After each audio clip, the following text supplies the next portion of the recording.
सोलापूर विद्यापीठाचा प्रश्न आपल्याकडे मांडण्यात आलेला आहे आणि आपण त्याला तात्काळ बैठकला वाचलेला आहे. कशा पद्धतीने हा प्रश्न सोडवला जाणार आहे, कारण विद्यापीठाला रस्ता नाही आहे, म्हणजे जे नवीन स्मारक आणि भवन जे झालेले आहे त्याला रस्ता नाही आहे. पुण्यश्लोक अहिल्यादेवी होळकर विद्यापीठ सोलापूर या संदर्भामध्ये मी एक कार्यक्रमामध्ये आता बोलत असताना कुलगुरू श्री महार्णवर यांनी जो काही प्रश्न उपस्थित केला आणि आमच्या सर्वच प्रमुख पदाधिकाऱ्यांनी केला. विद्यापीठ जुनंच आहे, नामकरण झालेलं आहे विद्यापीठ, आणि जे प्रश्न विषय उपस्थित झाला त्या अनुषंगाने हा 2-3 डिपार्टमेंटशी संबंधित असलेला प्रश्न आहे आणि निश्चितपणे मी माझ्या दालनामध्ये 15 दिवसाच्या आत ही बैठक उच्च तंत्र शिक्षण मंत्री, फॉरेस्ट मिनिस्टर आणि अजून महसूल मंत्र्यांची जर आवश्यकता असेल तसे मंत्र्यांना विधान भवनाच्या ऑफिसमध्ये बैठक लावून त्या संदर्भामध्ये हा शेवटी विद्यापीठ आहे, मुलांच्या शिक्षणाचा प्रश्न आहे आणि त्या संदर्भामध्ये निर्णय होणं अपेक्षित आहे. राज्य सरकारला निर्णय करावा लागेल आणि तो निर्णय करण्याच्या संदर्भामध्ये माझ्या दालनामध्ये बैठक बोलवणार आहे. संजय राऊत असं आज म्हणाले की पंतप्रधान नरेंद्र मोदी जे नागपूरला काल आले होते, तर पंतप्रधान नरेंद्र मोदींचा वारसदार जो आहे तो महाराष्ट्रातला असणार आहे, ते ठरवण्यासाठीच ते काल नागपूरला आले, सरसंघचालकांची भेट घेतली. मला माहीत नाही ते. माझा प्रश्न विचारा मला. माझा प्रश्न विचारा मला. आपण नामांतराचा प्रश्न तुम्ही 16 महिन्यात निकाली लावला. तो जिल्ह्याचा अहमदनगरचा अहिल्यानगर करण्याच्या संदर्भामध्ये आणि सर्व सोलापूर विद्यापीठाचं नामकरण करण्याच्या संदर्भामध्ये सर्व नेत्यांची सहमती असून देखील शासनामध्ये निर्णय होत नव्हता आणि तत्कालीन मुख्यमंत्री आणि आत्ताचे मुख्यमंत्री देवेंद्रजी फडणवीस यांच्या नेतृत्वामध्ये हा निर्णय घेतला. मी त्यावेळेस मंत्रिमंडळाचा सदस्य होतो आणि म्हणून नामकरण संपूर्ण जिल्ह्याला जे अपेक्षित होतं ते नामकरण करण्याचा निर्णय माझ्या प्रयत्नानं देवेंद्रजी फडणवीस यांच्या नेतृत्वामध्ये पूर्वी झाला, हे मी सांगितलं. राज ठाकरे असं म्हणाले की औरंगजेबाची जी कबर आहे त्याला सजावट काढून टाका आणि केवळ तिथं बोर्ड लावा. इथे समाधीबाबत सध्या वाद सुरू आहे आणि याच्यामध्ये धनगर विरुद्ध मराठा अशा पद्धतीचं वातावरण निर्मिती जी आहे ती आपल्याला दिसून येते. होळकर जे आहेत, भूषण होळकर जे आहेत ते वाघ्या कुत्र्याच्या समाधीच्या बाजूनं त्यांची भूमिका मांडताना दिसून येते. आपली काय भूमिका आहे नेमकं त्याबद्दल? छत्रपती शिवाजी महाराज हे संपूर्ण राज्याचं आणि देशाचं आराध्य दैवत आहे.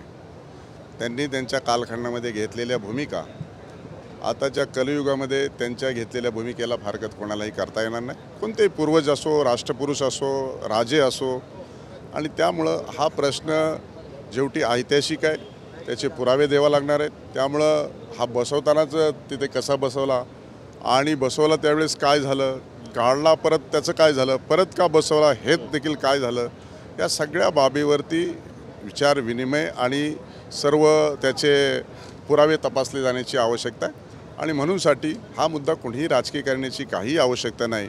त्यावेळेस ते राजे एकमेकांना सहकार्य करत होते आणि छत्रपती शिवाजी महाराजांची जी स्वराज्याची भूमिका होती ती नंतरच्या कालखंडामध्ये होळकर घराण्यांनी त्या विचाराचा फॉलो केला आणि त्या विचाराच्या छत्रपती शिवाजी महाराजांच्या मार्गदर्शनावरतीच होळकर, शिंदे, गायकवाड जे कोणी राजे होते त्यावेळेस त्यांनी त्यांचा मागे ते चालवण्याचा प्रयत्न केला आहे.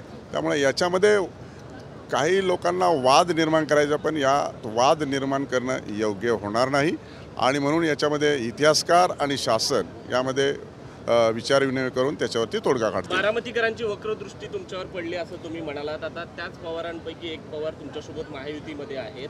सध्या तुम्ही विधान परिषदेच्या सर्वोच्च पदाच्या ठिकाणी आहात, मात्र तरीसुद्धा 2029च्या लढाईसाठी सज्ज होण्याचं संकेत तुमच्याकडनं दिले गेलेले आहेत. एक निवडणूक झाली, पराजय झाला, दुसरी निवडणूक झाली, 622 मताच्या फरकाने पडलो. आता जवळ आलं आहे आणि आता हातातोंडाला आलेला घास ज्यावेळेस जातो त्यावेळेस माणसाच्या मनात तीच भावना होते की आता पुढच्या वेळेस तरी मी सोडणार नाही आणि त्यामुळे मी 2029ला लढायला तयार आहे. तुमचा प्रचार करतील आता यावेळेस तर केला नाही असं त्यांनीच सांगितलं, आता पुढच्या वेळेस करतील का नाही ती त्यावेळेस ठरेल. साहेब, चौकीमध्ये पंतप्रधान मोदी जे आहेत ते त्यांना कशा प्रकारे बोलणं झालंय ते? मी सभापती झाल्याच्या नंतर त्यांना भेटण्यासाठी गेलो, मला भेट दिली आणि देशाचे तिसऱ्यांदा सलग पंतप्रधान आणि विश्वनेते आदरणीय नरेंद्रजी मोदी यांना मी पुण्यश्लोक अहिल्यादेवी होळकरांची त्रिशताब्दी जन्मवर्षाच्या संदर्भामध्ये 31 मे रोजीच्या चोंडी या गावी निमंत्रण दिलेलं आहे. त्याचबरोबर मध्य प्रदेश सरकारने महेश्वरला मंत्री परिषदेची बैठक घेतलेली आहे. राज्याची आपल्या महाराष्ट्र राज्याच्या मंत्रिपरिषदेची बैठक देखील चोंडी या गावी घ्यावी असं देखील मी माननीय मुख्यमंत्री महोदयांना निवेदन केलेलं आहे. त्या संदर्भात त्यांची चाचपणी सुरू आहे. चोंडीमध्ये देखील मंत्रिपरिषदेची बैठक लवकरच होईल अशा संदर्भामध्ये माननीय मुख्यमंत्री महोदयांनी तत्वता त्यासाठी देखील देवेंद्रजी फडणवीस साहेबांनी तत्वता त्यासाठी मान्यता दिलेली आहे. पंतप्रधानांनी निमंत्रण दिले आपण 31 दिलं आहे.